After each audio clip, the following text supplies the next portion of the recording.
খাবার খেলো না গ্যাস ট্রিগার মিশালো না নিজেরা করলো, এটা আসলে তদন্ত করবে পুলিশ। এরা আমরা তো এটা 28/6/2025 বিকাল 4টা 31 মিনিটে দুইটা ভদ্রলোক আসলো। একজনের বয়স 60 প্লাস, একজন 45 প্লাস। এসে আমাকে বলছে যে ভাই রুম আছে নাকি? আমি বললাম জি রুম আছে, আপনারা থাকবেন কয়জন?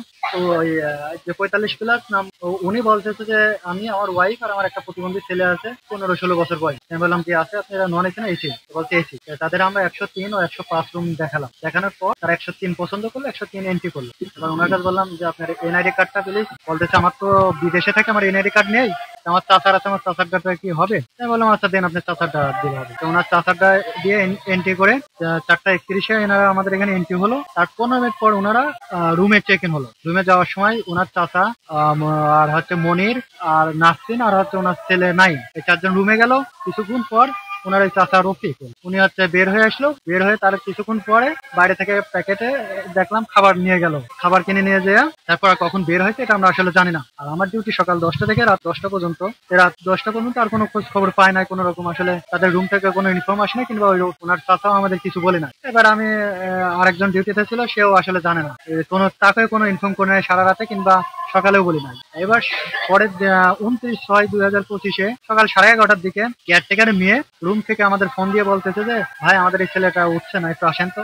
আমার কর্তৃপক্ষক নিয়ে আমি হচ্ছে রুমে গেলাম। রুমে যাই ছেলেটাকে আমরা হাত লাতে রাখলাম, এসি রুম ছিল। তারপরে ছেলেটা দেখলাম অচেতন অবস্থায় আপনার হচ্ছে শুয়ে আছে। তারপর ওই মহিলা কাকে যেন ফোন করলো, ওই ছেলে আসলে, এই ছেলে আর আমি ধরে আবদিনে মেডিকেলে নিয়ে গেলাম। নেওয়ার পরে ইমার্জেন্সিতে নিয়ে গেল। পরবর্তীতে শুনলাম এই ছেলেটা মারা গেছে। এবার আমরা আসি, তখন সিসি ক্যামেরা ব্যাক করলাম, চেক করলাম।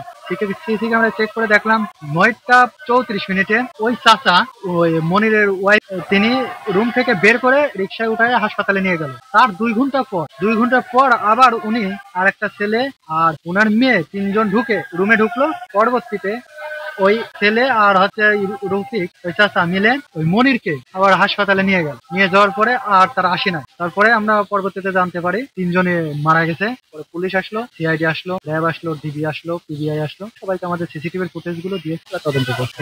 খাবারের মধ্যে কোনো প্রবলেম ছিল না।